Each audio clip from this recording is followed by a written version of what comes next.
Good morning छात्रों। आज हम पद्य पाठ क्रमांक 7 पेड़ होने का अर्थ, इस पद्य पाठ को मैं आपको अवगत कराना चाहता हूँ। देखिए, इसके कवि है डॉक्टर मुकेश गौतम जी। कवि का परिचय मैं आपको सुनाता हूँ, ध्यान से सुनिए। डॉक्टर मुकेश गौतम जी का जन्म 1 जुलाई 1970 को उत्तर प्रदेश के सहारनपुर में हुआ है और आधुनिक कवियों में अपने अपनी विशिष्ट पहचान बनाई है।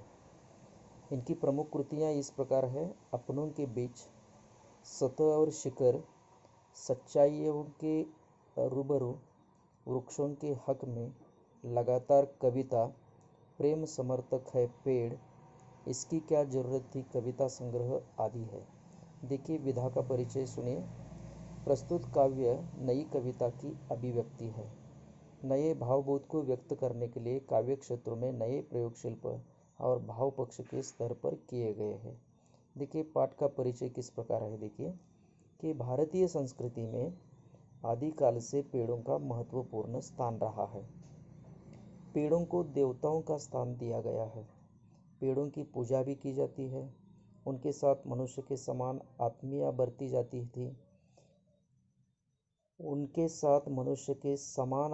बरती जाती थी। पीपल के पेड़ की पूजा अर्चना भी की जाती है। स्त्रियां उपवास करके उसकी परिक्रमा भी करती थी और जल अर्पण करती थी।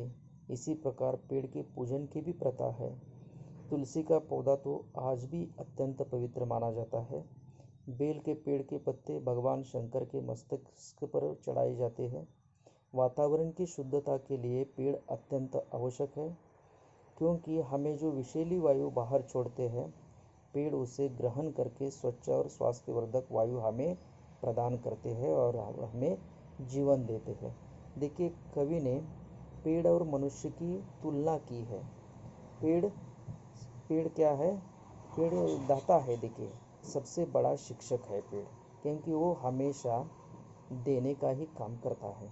इसका उत्तरार्थ इस प्रकार है। देखिए, पन्ना नंबर 38, पूर्वार्ध में आपने पन्ना नंबर 36 और 37 देखा है।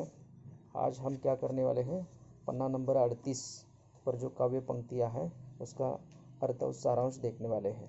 देखिए, पंक्तियां इस प्रकार है। दाता है पेड़, जड़, तना, शाखा, पत्ती, पुष्प, फल और बीज। हमारे लिए ही तो है पेड़ की हर एक चीज। किसी ने उसे पूजा, किसी ने उस पर कुल्हाड़ी चलाई, पर कोई बताए क्या पेड़ ने एक बूंद भी आंसू की गिराई। हमारी सांसों के लिए शुद्ध हवा, बीमारी के लिए दवा, शव यात्रा, शगुन या बारात, सभी के लिए देता है पुष्पों की सौगात। आदिकाल से आज तक सुबह शाम, दिन रात हमेशा देता आया है मनुष्य का साथ। कवि को मिला कागज कलम, शाही वैद्य हकीम को दवाई, शासन या प्रशासन, सभी के बैठने के लिए कुर्सी मेज आसन। जो हम उपयोग नहीं करें, वृक्ष के पास ऐसी एक भी नई चीज है। जी हाँ, सच तो यह है कि पेड़ संत है, ददीची है। देखिए, जड़, तना, शाखा, पत्ती, पुष्प, फल और बीज। देखिए, जड़ यानी वृक्ष का मूल है, उसे कहते हैं हम जड़। तना यानी जमीन के ऊपर का भाग जो वृक्ष का होता है, वो उसे हम क्या कहते हैं, तना। शाखा यानी डाली कहते हैं हम, और पत्ती यानी पान, पत्ता कहते हैं हम उसे। पुष्प यानी फूल कहते हैं हम उसे। फल और बीज, देखिए हम जो फल खाते हैं उसे फल कहते हैं। और बीज यानी बी, मराठी में बी कहते हैं उसे बीज। देखिए, पेड़ बहुत बड़ा दाता है। पेड़ के फलों के गुण से तो हम सभी परिचित हैं, परंतु इसके साथ ही पेड़ की जो जड़ है, तना है, शाखाएं है, हो या पत्ते, फूल और बीज, पेड़ का कोई भी भाग अनुपयोगी नहीं है, तो हमेशा उपयोगी ही बनता है। क्योंकि मनुष्य को जब जड़ यानी वृक्ष का मूल हम देखते हैं, उसे जड़ कहते हैं। तना यानी वृक्ष का जो भाग होता है, इसका भी इस्तेमाल किया जाता है। डाली का भी उपयोग हम करते हैं, पुष्प का भी हम उपयोग करते हैं, फल का भी उपयोग करते हैं, बीज का भी उपयोग करते हैं। देखिए, पेड़ का कौन सा भी भाग हो, वो हमेशा उपयोगी ही लगता है। मानव समाज में भी ऐसे लोग हैं जो पेड़ को पूजते हैं। देखिए हम क्या करते हैं, धार्मिक कार्य में पेड़ का पूजन करते हैं। देखिए पेड़ के पत्ते का भी पूजन करते हैं। दूसरी ओर हम क्या करते हैं, अपने स्वार्थ के लिए पेड़ पर कुल्हाड़ी चलाने वाले, उसे काटने वाले की भी कमी नहीं है। देखिए कोई लोग जो होते हैं गांव में रहने वाले, जंगल में रहने वाले लोग, वो हमेशा क्या करते हैं, कुल्हाड़ी लेकर जाते हैं और पेड़ काटते हैं और उनकी लकड़ियाँ लेकर घर आते हैं, वो जलाकर भोजन बनाते हैं। देखिए पेड़ की डालियाँ काटने पर, यानी पेड़ को काटने पर भी पेड़ मनुष्य के किसी भी दुर्व्यवहार पर कभी आंसू नहीं गिराता है, कभी वो रोता नहीं है, कभी दुख की बातें नहीं करता है। जो कुछ संकट सामने आता है उसका वो डटे रहकर सामना करता है। यानी इसीलिए मनुष्य और पेड़ में बहुत सारा फर्क है। देखिए मानव पेड़ पर कैसा भी अत्याचार क्यों न करे, पेड़ उससे कभी बदला लेने की बात नहीं सोचता है। वो तो जीवन भर देता ही रहता है।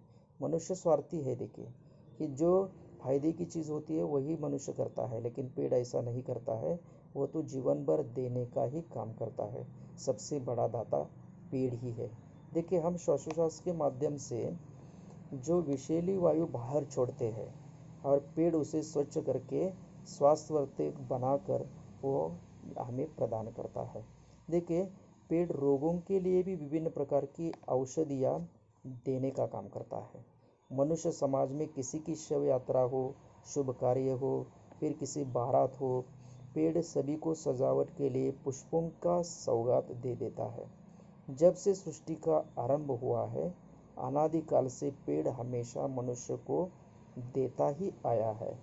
पेड़ कवि को कागज, कलम तथा स्याही प्रदान करता है। देखिए वृक्षों पर प्रक्रिया करके हम क्या करते हैं, कागज बनाते हैं, यानी कागज बनाते हैं, कलम बनाते हैं और स्याही भी हम क्या करते हैं, पेड़ों के माध्यम से ही प्राप्त करते हैं। पेड़ वैद्य और हकीम को भी विभिन्न रोगों के लिए दवाएं देता है। देखिए आयुर्वेद और होम्योपैथी में हम क्या करते हैं, वृक्षों के पत्तों से, वृक्षों का जो भाग होता है उसमें क्या करते हैं, उस पर आधारित दवाइयाँ बनाते हैं, उस पर प्रक्रिया करके दवाइयाँ बनाते हैं। तभी हमें रोगों के लिए वैद्य और हकीम क्या करते हैं, दवा जो देते हैं वो दवा पेड़ से बनती है। पेड़ शासन और प्रशासन, देखिए हम दफ्तर में जाते हैं तो सरकारी जो बाबू होते हैं या दफ्तर के अधिकारी होते हैं वो कुर्सी पर बैठे हुए दिखाई देते हैं। देखिए जो कुर्सी बनाने के लिए, मेज बनाने के लिए लकड़ी का उपयोग किया जाता है, इसीलिए वो क्या करता है, पेड़ हमेशा कुर्सी, मेज और आसन देने का भी काम करता है। वास्तव में देखा जाए तो कोई भी ऐसी वस्तु नहीं है जो मनुष्य के काम नहीं आती है। यानी पेड़ संत के समान है। संत भी क्या करते हैं, विरक्त भावना मन में रखकर वो हमेशा दूसरों को प्रेरणा देने का काम करते हैं। अच्छे विचारों का प्रसार करने का कार्य संत करते हैं, जो दूसरों को देते ही रहते हैं। संत भी क्या करते हैं, अच्छे विचार देने का काम करते हैं। पेड़ ही वो संतों जैसा काम करता है, वो भी दूसरों को देने का ही काम करता है, किसी से कुछ अपेक्षा नहीं रखता है। वास्तविकता तो यह है, पेड़ ददीची है। देखिए ददीची ने क्या किया था, ददीची कौन है, देखिए ददीची तो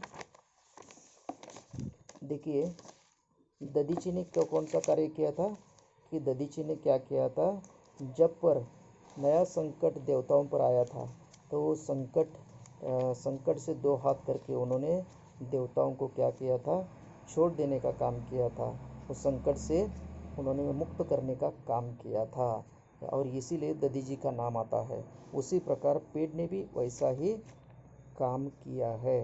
देखिए वास्तविकता यह है कि पेड़ ददीची भी है, संत भी है, लेकिन जिस प्रकार ददीची ने देवताओं की रक्षा के लिए वज्रास्त्र बनाने के लिए जीते जी अपनी अस्थियां भी दान दी कर दी थी और अस्थियां दान करने के बावजूद देवताओं को मुक्त किया था, उस प्रकार पेड़ भी क्या करता है, किसी स्वार्थ के बिना जीवन भर हमेशा देता ही रहता है। धन्यवाद।